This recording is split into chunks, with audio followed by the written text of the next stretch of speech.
right, so we're back and we're ready to play. This morning or evening, depending on when you're taking it, we're going to start off with somersaults. Wasn't joking. They are the best way to prepare because our biggest sort of stifle, probably the wrong use of the word, but whatever, you get the gist, like hurdle with these things is just we're afraid to fall, which is a legitimate fear. I think things are a little bit easier when we were shorter and younger and more mobile. But here we go. So you can set up like malasana. You're going to take like a little squat, make sure you've cleared out some space. Pamela's just going to pick a side of her mat and see how this goes. So squat down nice and low, put your head towards the floor, and as you tuck your chin and lift the butt, you're going to roll under. Keep tucking your chin. So she survived, and you heard a little thud, so we're going to make her do it one more time. And I invite you to do the same, which is, as Pamela sets up, now you can take some bolsters, you can take your entire couch so that as you plant your head towards the floor, it's going to be somewhere right around the front of the cushion, so that now as you rock through, you got a nice cushy roll, okay? So if you manage to do one or two of those things, you're good. Most of you are going to set up at a wall, unless you have a sturdy human being, as I mentioned yesterday. And you're going to be just fine. So you're probably not going to go over sideways, but if you were, just tuck and roll. It's really that simple. And here we go. That's really the hardest part of all of this, I promise you. Let's see. We're going to start on your hands and knees. So you're going to set up some tabletop. A little bit cat and cow, and you can spend it as long as you'd like here. Maybe it's about stretching your wrists or moving your hips side to side, but just take a couple of cycles. Start to, maybe stretch a little up both sides of your neck and get a little bit of breath going. So we're just trying to connect to all the bits and goodies, your shoulders, your core, getting some mobility in your spine, specifically maybe cervical spine. And as you come through cow one last time, we're going to sink back now, extended puppy. So as you press sits bones way back and coming onto the palms or tented fingertips, even better, like the Thriller video, if you will, so that you have a little more room to press your shoulder blades together. Kind of like you're pressing your spine back towards the center of your body, pressing your heart gently towards the floor. And sits bones are still reaching up and back, so you're starting to lengthen the spine, but keep the engagement around it to support it. So from your sacrum all the way up to the base of your skull, very gently. And we'll take another 2 breaths. I guess that would be the other little hurdle, if you will. So oftentimes we get into some of these postures like arm balances and inversions and we stop breathing. So start to plug in the breath now. And as you start to move again through tabletop, or if you were enjoying a little cow, throat opener, go for it. We're just going to take your hips a little up and back to find downward facing. Find that familiar spot. Right? You can revisit these videos again and again. You can hit pause and, try anything any number of times. So really no stress about it. A little bend in your knees, drive your sits bones to the sky, because that's really what we're trying to do throughout this little series. And when you're ready, we'll take your right leg to the sky. Go ahead and peel open. We'll take a 3-legged dog of your choice. Again, accessing headstand and most of the other inversions we're going to get into require lifting one leg first.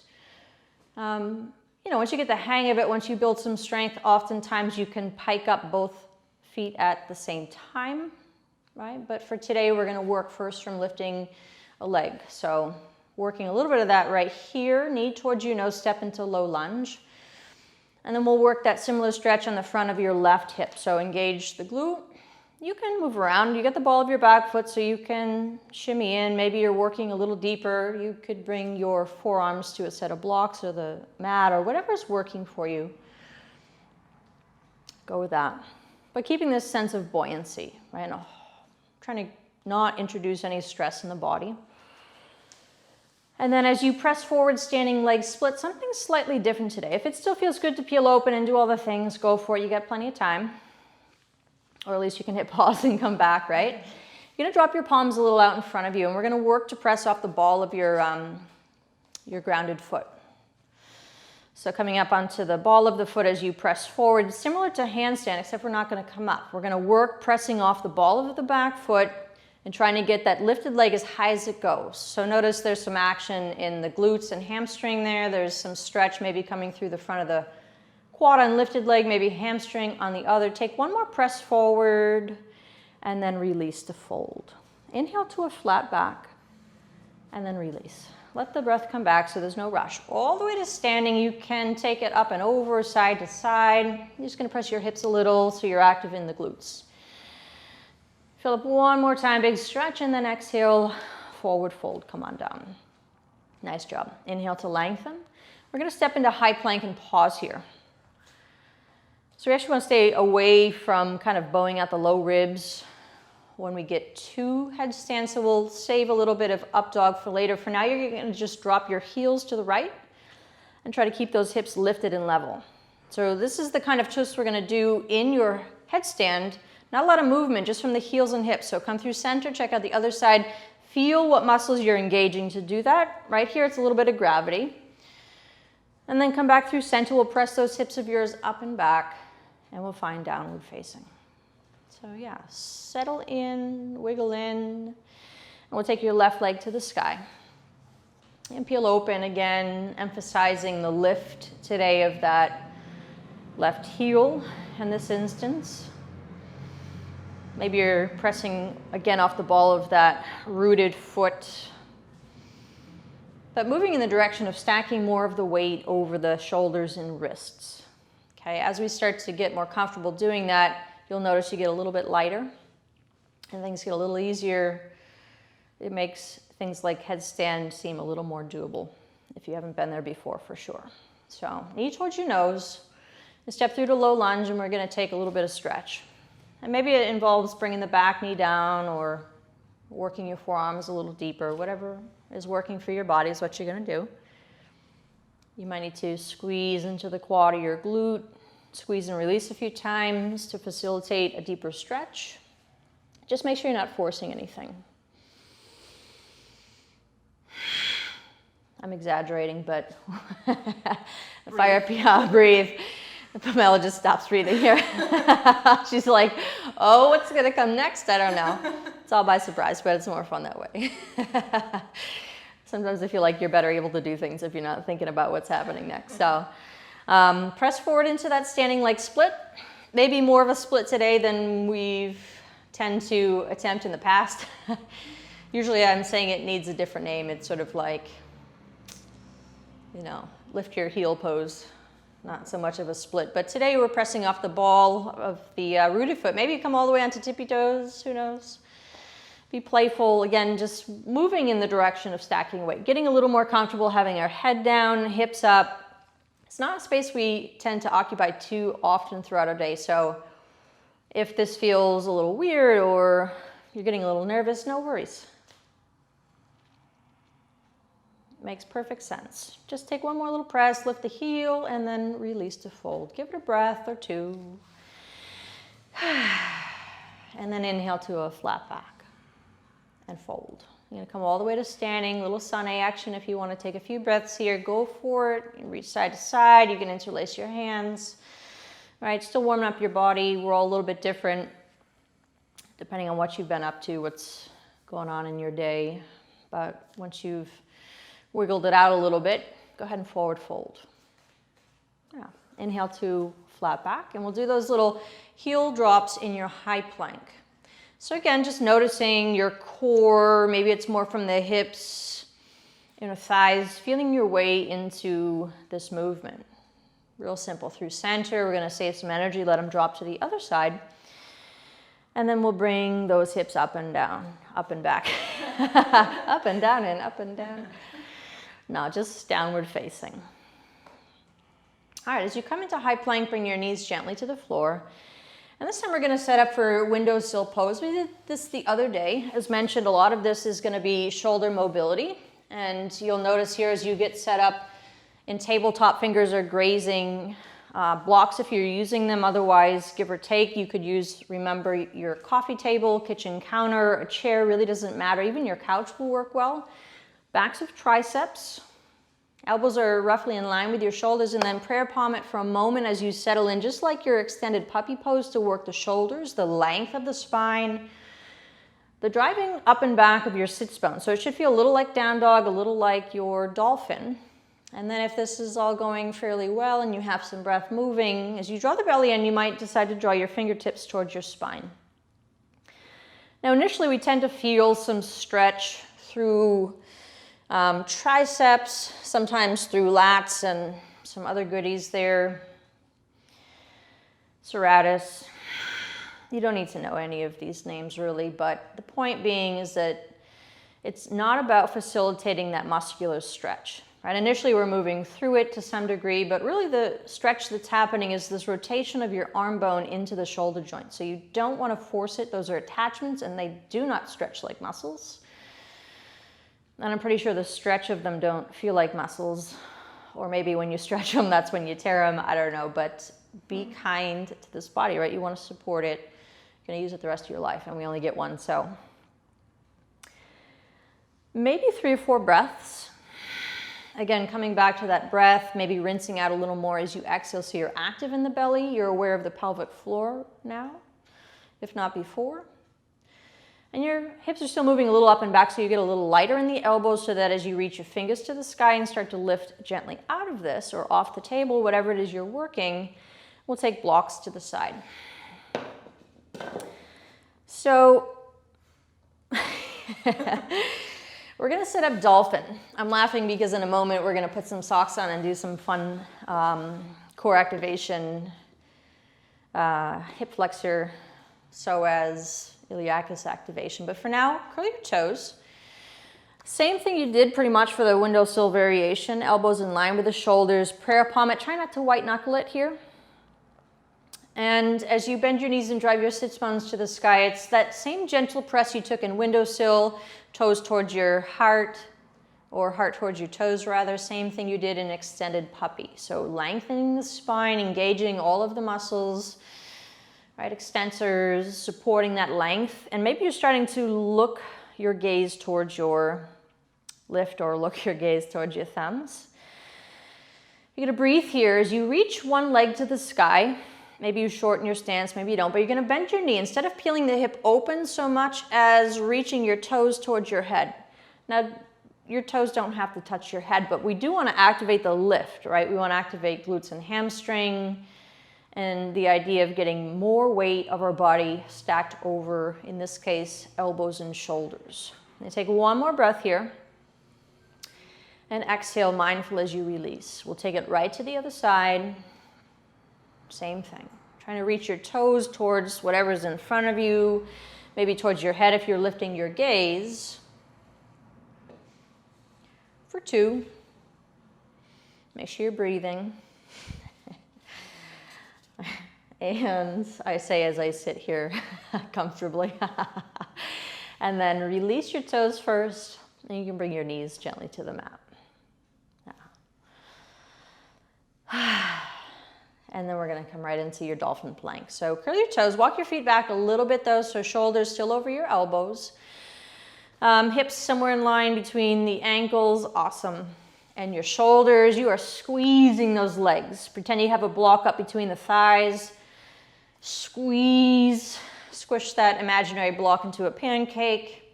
Just want to use the legs as we come up into handstand instead of relying just on the shoulders, forearms, etc. And of course your cervical spine. And then again, gently release the knees. Maybe a child's pose. Maybe you just come gently to seated, but give it a breath or 2. We're going to go locate some socks. Probably the easiest thing to grab. If you have some fantastic socks, definitely grab those. I don't often wear socks. I feel like a cat in socks if I do, so I have 2 pairs of socks. And funny enough, that's what everyone decides to get me for Christmas. I'm like, what is it with the socks? But one of them is a set of Wonder Woman socks, so I kept those. But once you get your socks on, I'm going to have you come to something like maybe a kitchen floor, hardwood floor, something you can scoot on. Even a carpet will do, but just mindful of any kind of carpet burn and know that you'll have a lot of extra work for that. Similar to those pikes we took with the towels and handstand, this time you're going to set up those dolphin arms. Kind of a lazy dolphin, so you can let your hips kind of sink down. You're going to let your legs extend behind you.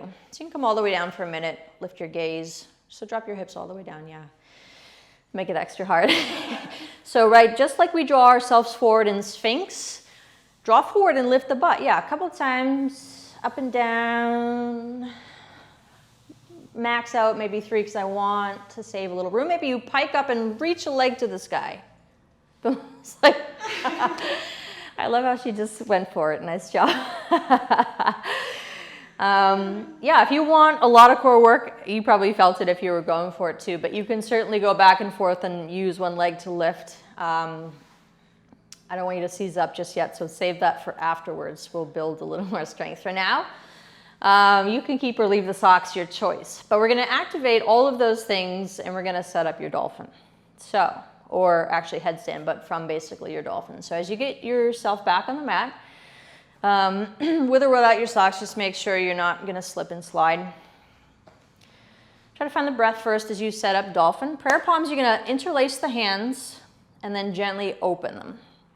Okay, no white knuckles. You're going to tuck your chin, just like you did for your somersault. You're going to bring your head gently to your mat and curling your toes, starting to, so notice how Pamela is just kind of cupping the head. If anything, maybe it's just the little pinkies that are placed where your head starts to round, but the top of your head, crown of your head, yep. Bring it a little closer to your hands, yep.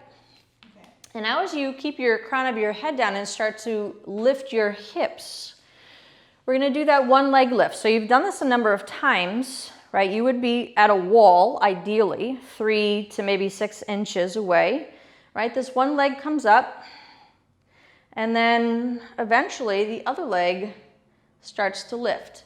So no kicking. And again, you're pressing into the balls of your feet. Bring your toes a little together. And press on up. Yeah, squeeze the biscuits. And if you feel comfortable here, if you're at a wall, you're going to be a little more mindful. Move slowly if you don't have a stable human spotting you. Those heel drops, you can move a little from your hips. Heel toes turn to one side, and they turn to the other. Yeah, you might not twist too far at this point in time. That's okay. Now, the other option is that you could take more of a split. So, yeah, extend the legs. Again, if you're at a wall, this might not work, so maybe by your couch is a nice option, right? Biscuits can rest right over the armrest. And then feet come back up to the sky. And then we're gonna pike other way. So start to bend, hinge your hips, so drop your legs. Slowly, both legs at the same time. You can bend your knees a little. They're going to stay straight, yep, and we're going to pike. Exactly. So, piking when you come down, exactly. Tilt the tailbone, and as slow as you can, we'll come to child's pose. So, we'll walk you through that one more time. And yeah, it's a very subtle shift. If you're not familiar with tilting the tailbone and lowering your legs and balancing on your head all at the same time, by surprise. We're going to do that to try and come up. So you come up at a wall and you come down at a wall. The split one is a little tricky. Heel twist you want to be careful about. So here, pause for a second, exactly. You're going to drive your hips a little, what's going to feel like a little bit behind you, and then keep those legs somewhat together as you come up from strength. Yeah, so maybe the first way is with bent knees. And then over time, so now slowly do that same hinge at the hips and try to go down a little slower. Yeah. Awesome. And then child's pose. So oftentimes these first few moments we come in, certainly if you're newer to headstand, it feels like a lot of pressure in the head. Your eyes might be popping out. Eventually, when you start breathing a little more and you're a little more comfortable getting your hips up, it'll feel a little easier in the headspace. But that's just it. So we jump into handstand often. Once we develop more strength, you'll see people kind of lift into it, very gymnast-like. That's all well and good. But when you're bouncing on your head, you should have promised me that you're not kicking up. Please don't kick into headstand. I'd rather see you do this safely and over time build the strength that gets you there so that when you are resting the weight on your spine, and particularly your cervical spine, which you're going to need, by the way, for the rest of your life, ideally, it's supported.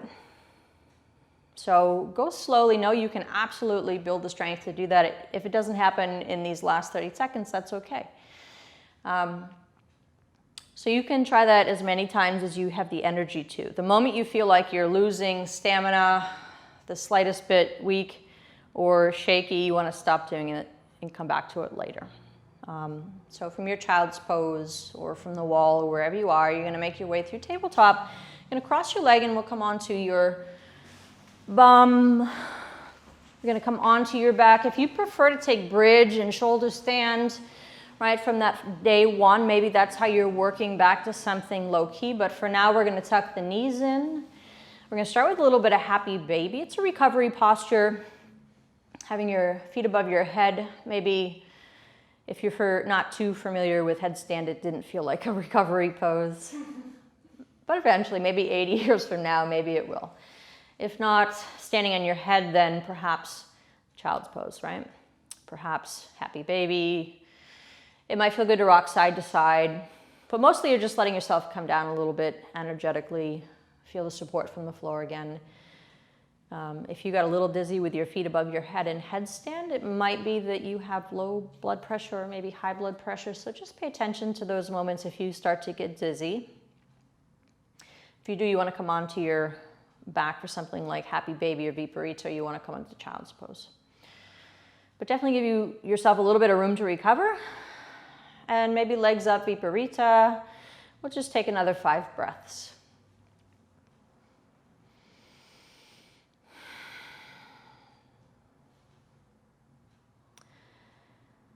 Yeah, just a little bit of gratitude and appreciation for these bodies. Remember way back 2 days ago, stacking planks or down dogs, right? Your body is, for the most part, incredibly strong. Bones are stable.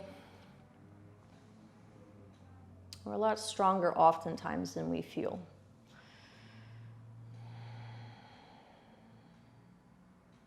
So just appreciating a little bit of playfulness in our day. So you bring your knees maybe to heart and extend legs down towards Shavasana. I'll take just another 10 or 12 breaths. So you can sprawl out, there's nothing to fix. Don't worry about the wedgie. Palms up. Bringing a little slack to the body, and loosening up the hug of muscle to bone, even the weight of your organs.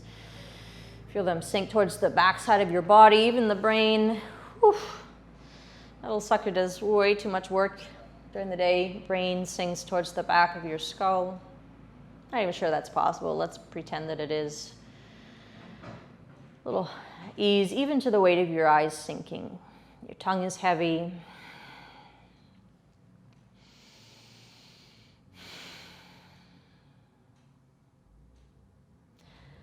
And I know we all have the ability to work really, really hard. Some days the hardest thing is learning how to rest. Some days you only have 10 minutes, so take full advantage, or 10 breaths rather. Maybe 10 minutes, you're lucky.